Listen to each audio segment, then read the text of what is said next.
Morning to afternoon routine தான் share பண்ணியிருக்கிறேன். 4 டேஸாகவே tea வந்து 1 டைம் தான் குடிக்கிறேன்.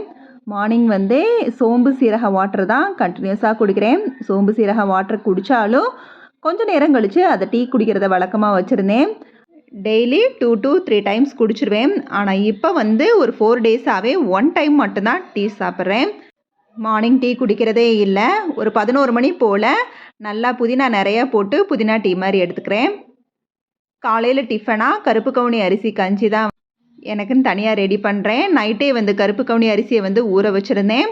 இந்த கருப்பு கவுனி அரிசியை வந்து நைட்டே ஊற வச்சு காலையில் அந்த தண்ணியை வந்து வடித்து அந்த அரிசியை நல்லா வடித்து எடுத்து மிக்சர் ஜாரில் சேர்த்து பவுடரை அரைச்சி அதை அப்படியே கஞ்சியாக வந்து ரெடி பண்ணி குடிச்சிருவேன். ஒரு 4 டேஸாகவே கொஞ்சம் பழைய மாதிரி டயட்டை வந்து ஃபாலோ பண்ணிகிட்டு இருக்கிறேன். ஸோ இதை வந்து கண்டினியூஸாக வந்து விடாமல் செய்யணும். கொஞ்சம் லீவ் விட்டால் ஹாலிடேனாலே கொஞ்சம் அம்மா வீட்டுக்கு போனோம் அந்த மாதிரி இருந்தாலே அப்படியே வந்து டயட்டை வந்து அப்படியே விட்ட மாதிரி ஆயிடுது.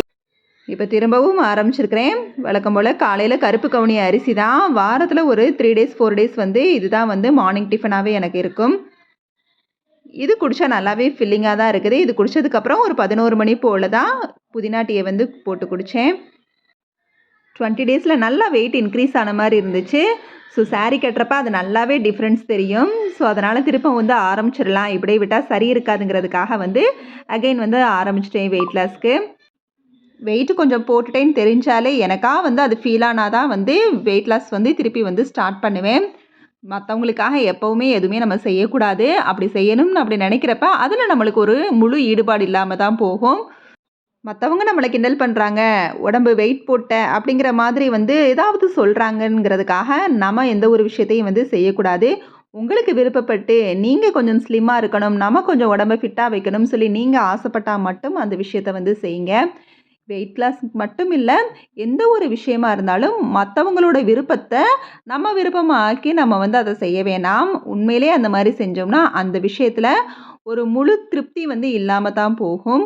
ஃபார் எக்ஸாம்பிளுக்கு வெயிட் லாஸே வச்சுக்கிட்டோம்னா நம்ம மற்றவங்க கிண்டல் பண்ணுறாங்க அதுக்காக நம்ம உடம்பு குறைக்கணும் அது இதுன்னு சொல்லி அதை வைராக்கியமாக்கி வேணால் இதை வந்து அவங்களுக்காக நம்ம வந்து செஞ்சு காட்டலாம் அப்படின்னு வேணால் நம்ம செய்யலாமே தவிர விருப்பம் இல்லாமல் என்ன இப்படி சொல்கிறாங்க வைக்கிறாங்க அப்படிங்கிற மாதிரி அந்த விஷயத்தை வந்து வற்புறுத்தி கட்டாயப்படுத்தி நம்ம அதை திணிக்கணும்னு நினச்சோம்னா கண்டிப்பாக நம்மளால் அதை வந்து செய்யவே முடியாது.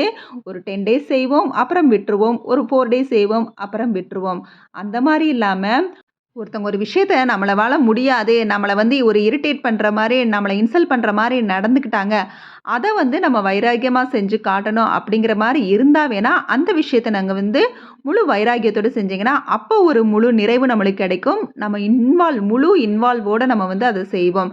மற்றபடி அவங்களோட விருப்பத்தை நம்ம மேலே திணிக்கிறாங்க, வேறு வழி இல்லை அதை செஞ்சு தான் ஆகணும் அப்படிங்கிற மாதிரி செஞ்சோம்னா கண்டிப்பாக அந்த விஷயத்தை நம்மளோட 100% ஒர்க்கோட ஹார்ட் ஒர்க்கோட நம்ம அதால் செய்யவே முடியாது. ஸோ அந்த விஷயத்தில் நம்மளுக்கு ஒரு இன்ட்ரெஸ்ட்டும் வரவும் வராது. எப்போவுமே நம்மளோட லைஃப்பை நம்மளுக்காக தான் வாழணுமே தவிர அடுத்தவங்களுக்காக வாழவே கூடாது. இது செய்யலைன்னா அவங்க தப்பாக நினச்சிக்குவாங்க, இது பண்ணலைன்னா இவங்க தப்பாக நினச்சிக்குவாங்க அப்படின்னு சொல்லி ஒவ்வொரு விஷயத்தையும் வந்து நம்ம அவங்களுக்காக வந்து செய்ய வேணாம். ஒவ்வொரு விஷயத்தையும் நம்மளுக்காக நம்மளோட திருப்திக்காக செஞ்சால் போதும். ஃபார் எக்ஸாம்பிளுக்கு ஒரு ஏதாவது ஃபங்க்ஷனுக்கு நீங்கள் ஒரு ட்ரெஸ் பிளான் பண்ணி வச்சுருப்பீங்க, இதை போடணும் சூப்பராக இருக்கும் அப்படிங்கிற மாதிரி திங்க் பண்ணி வச்சுருப்பீங்க. ஆனால் அந்த நேரத்தில் வந்து எது தடுக்கும் அப்படின்னா நம்ம இது போட்டு போனால் கொஞ்சம் ரிச்சாக தெரியும், அவங்க கிண்டல் பண்ணுவாங்க, இவங்க கிண்டல் பண்ணுவாங்க, இப்படி பந்தா பண்ணுறா அப்படி பந்தா பண்ணுறாங்கிற மாதிரி பேசுவாங்க அப்படிங்கிற விஷயத்த மட்டும் திங்க் பண்ணி நம்ம அந்த விஷயத்த செய்யாமலே போயிடுவோம். இப்படி மேக்கப் பண்ணா, இப்படி பார்லர் போய் மேக்கப் பண்ணியிருக்கா அப்படிங்கிற மாதிரி பேசுவாங்க. அதனால் வந்து அந்த விஷயத்தையும் செய்யாமல் வழக்கம் போல் மற்றவங்களுக்காக நம்ம ஒரு மேக்கப்பு, ஒரு சாரீ, ஒரு ட்ரெஸ்ஸு அந்த மாதிரி வியர் பண்ணிட்டு போகிற மாதிரி தான் இருக்குமே தவிர ஒரு முழு திருப்தியோடு இருக்காது. நம்மளாக அதை வந்து நம்ம மனசுக்குள்ளே வந்து அதை வியர் பண்ணி இமேஜின் பண்ணி நம்மளை ரசிச்சுக்குவோம், அவ்வளோதான். ஆனால் அதை வெளியில் போட்டு போனால் இப்படி பேசுவாங்க அப்படிங்கிற ஒரு விஷயத்துக்கு பயந்து அதை செய்யவே மாட்டோம்.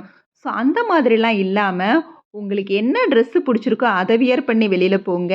இல்லை இந்த ஃபங்க்ஷனுக்கு வந்து சுடிதார் தான் போடணும், சாரீ தான் கட்டணும் அப்படிங்கிற மாதிரி எந்த ஒரு ரெஸ்ட்ரிக்ஷனுமே எந்த ஒரு ஃபங்க்ஷனுக்குமே கிடையாது. உங்களுக்கு பிடிச்சிருந்தா கண்டிப்பாக அதை நீங்கள் வந்து செய்யலாம். மற்றவங்களுக்காக நம்ம அதை வந்து எதையுமே நம்மளோட விஷயத்தை நம்மளோட வாழ்க்கையை வந்து வாழ வேணாம். வெயிட் லாஸ் பண்ணணும்னா பண்ணுங்க. பார்லர் போகணும்னு நெனச்சீங்கன்னா போங்க. உங்களுக்கு புடிச்ச ட்ரெஸ்ஸ வியர் பண்ணுங்க. ஏதாவது புதுசா கத்துக்கணும்னு நெனச்சுக்கன்னா கத்துக்கங்க. இப்படி ஒவ்வொரு விஷயத்தையும் உங்களுக்காக பார்த்து பார்த்து செய்யுங்க. வீட்ல இருக்கிறப்ப வீட்ல தானே இருக்கிறோம். நம்மளுக்கு புடிச்ச ட்ரெஸ் எதுக்கு? மத்தவங்க ஏதாவது பேசுவாங்க அப்படின்னு கூட நெனைக்காதீங்க. வீட்ல இருந்தாலுமே உங்களுக்கு புடிச்ச மாரி ட்ரெஸ்ஸ வந்து வியர் பண்ணிக்கோங்க. உங்களுக்கு பிடிச்ச மாதிரி உங்கள அழகா வச்சுக்கங்க. இது எல்லாமே நம்மளுக்கு ஒரு செல்ஃப் கான்ஃபிடன்ஸ தான் குடுக்குமே தவிர்த்து, மத்தவங்கள திங்க் பண்ணோம்னா, அது உண்மையிலே நம்மள ரொம்பவே டல்லாக்கிரும். இவங்க ஒரு விஷயத்த சொல்றாங்க, அத வந்து வேணாம் செய்யக்கூடாது, இது தப்பு அப்படின்னு சொல்லி உங்க மனசு சொல்லும். ஆனா நீங்க என்ன செய்வீங்கன்னா, அத வந்து இப்படி செய்யலன்னா அவங்க தப்பா நெனச்சுக்குவாங்க அப்படிங்கிற மாதிரி நீங்க வந்து உங்க போக்குல நீங்க செய்ய ஆரம்பிச்சுருவீங்க. நெறைய நேரம் உங்க மனசு சொல்றத வந்து கேட்கவே மாட்டீங்க. அந்த மாரிலாம் இல்லாம, உங்களோட லைஃப உங்களுக்காக உங்களுக்கு புடிச்ச மாதிரி வழியில வந்து வாழ்ந்து பழகுங்க. அதுதான் உங்களுக்கான வாழ்க்கை. மத்தவங்களுக்காக வாழ்ந்தீங்கன்னா, அது கண்டிப்பா போலி வாழ்க்கை தான். சில விஷயங்கள் மத்தவங்க சொல்றது, செய்றது தப்பு அப்படின்னு தெரிஞ்சும், வேற வழி இல்ல அவங்களோடவே ஒத்துப்போய் வாழ்வோம் அப்படிங்கிற மாதிரி இல்லாம, உங்களுக்கு அந்த விஷயம் புடிக்கல, அது தப்புன்னு தெரிஞ்சா, கண்டிப்பா அந்த விஷயத்துலேருந்து நீங்க விலகி வந்துருங்க. இல்லன்னா, அந்த விஷயத்த அவங்களோட ஒத்துப்போக வேணாம். முடிஞ்சா அந்த விஷயத்த எதிர்த்து பேசணும்னா கூட பேசிருங்க. அத விட்டுட்டு அவங்க தப்பா நெனைப்பாங்கன்னு சொல்லி, அவங்களோட சேர்ந்து அந்த விஷயத்துக்கு நீங்க துணை நின்னீங்கன்னா, கண்டிப்பா அது உங்க மனசுக்கு புடிக்காத விஷயம் தான். அத நீங்க செஞ்சுட்டீங்க. ஆனா, உங்க மனசு அத நிம்மதியாவே இருக்க விடாது. அந்த விஷயத்த வந்து உங்களுக்கு வந்து எப்ப பார்த்தாலும் ரெஃப்ளெக்ட் பண்ணி, பண்ணி உங்கள வந்து மனசு நோகடிச்சுட்டே இருக்கும். ஸோ நல்ல விஷயத்த செய்யுங்க. உங்களுக்கு புடிச்ச விஷயத்த செய்யுங்க. உங்களோட லைஃப நீங்க வாழுங்க. அது மட்டும் இல்லாம, நம்மளுமே மத்தவங்களோட லைஃப்ல வந்து இன்வால்வ் ஆக வேணாம். இன்வால்வ் ஆகுறதுனா, தேவையில்லாம இன்வால்வ் ஆக வேணாம் தான் சொல்றேன். நெறைய விஷயங்கள் அவங்களுக்கே தெரியும். அவங்களோட லைஃப்ல என்னென்ன முடிவெடுக்கணுங்கிறது அவங்களுக்கே தெரியும். நம்மகிட்ட ஏதாவது கருத்து கேட்டாங்கன்னா, அத நம்ம சொல்லுவோம். சில விஷயங்கள் அந்த மாரி வழியில போக வேணாம் அப்படிங்கிற ஒரு நல்ல விஷயங்கள வேணா சில நேரம் எடுத்து சொல்லலாம் தவிர்த்து, எல்லா விஷயத்திலயும் நம்ம கருத்த அவங்க மேலயும் திணிக்க வேணாம். எனக்கு தெரிஞ்ச சில விஷயங்கள வந்து உங்ககிட்ட வந்து ஷேர் பண்றேன். இதுல ஏதாவது நிறை குறை இருந்தா கமெண்ட்ல சொல்லுங்க.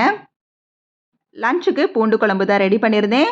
சுண்ட வத்தல் நெறைய சின்ன வெங்காயம், பூண்டு, மிளகாய் தூள், மஞ்சள் தூள், மல்லித்தூள், கொஞ்சம் புளிக்கரைசல் இதெல்லாம் சேர்த்து சூப்பரா பூண்டு குழம்பு பண்ணியிருந்தேன். நல்லா காரசாரமா இருந்தது. குழம்புலயும் தேங்காய் எதுவும் அரைச்சு ஊத்தல. மதியானம் லஞ்சா நான் எடுத்துக்கிட்டது கொஞ்சமா வெள்ள சாதமும், பூண்டு குழம்பும், கரண்டி ஆம்லேட்டும், 2 அப்பளமும் தான் மதியானம் லஞ்சுக்கு வந்து எடுத்திருந்தேன். சூப்பரா இருந்துச்சு. காய் எதுவும் வைக்காததுனால, ரைஸ் கொஞ்சம் அதிகமா எடுத்துக்கிட்டேன். சாப்பிட்டதும் கிச்சன்லாம் கிளீன் பண்ணிட்டு, வாங்கிட்டு வந்த பழங்கள்லாம் பேஸ்கெட்ல எடுத்து வச்சுட்டு, கொஞ்ச நேரம் நல்லா ரெஸ்ட் எடுத்தாச்சு. மாம்பழம் எப்பவுமே வந்து பழமா வந்து கடையில வாங்குறதில்ல. கொஞ்சம் காயா தான் வாங்குவோம். பழுக்க பழுக்க இந்த மாரி பேஸ்கெட்ல போட்டு வச்சுக்குவோம். மத்ததெல்லாம் வந்து வைக்கோல் இருந்தா வைக்கோல் வாங்கி நம்மளே வந்து காய வந்து பழுக்க வச்சு வச்சுக்கலாம். கடையிலேயே வந்து வாங்குற பழங்கள் வந்து நெறைய வந்து கல்லு வச்சு பழுக்கிறதா தான் இருக்கும். அதனால கடைகள்ல வாங்குறப்ப மாம்பழமா வாங்குறத விட கொஞ்சம் காயா வாங்கி வீட்லயே கொஞ்சம் பழுக்கிற மாரி பார்த்துக்கலாம். அளவா வாங்குனோம்னா வைக்கோல் எதுவும் தேவையில்ல. 2 நாள்ல அதுவாவே பழுத்துரும். இதுதான் என்னோட மார்னிங் டூ ஆஃப்டர்நூன் ரொட்டீன். இதோட இந்த வீடியோ முடியுது. இந்த வீடியோ பிடிச்சிருந்துச்சுன்னா லைக் பண்ணி, ஷேர் பண்ணி, கமெண்ட் பண்ணுங்க. மறக்காம நம்ம சேனல சப்ஸ்கிரைப் பண்ணுங்க. Okay, bye. தேங்க்ஸ் ஃபார் வாட்சிங்.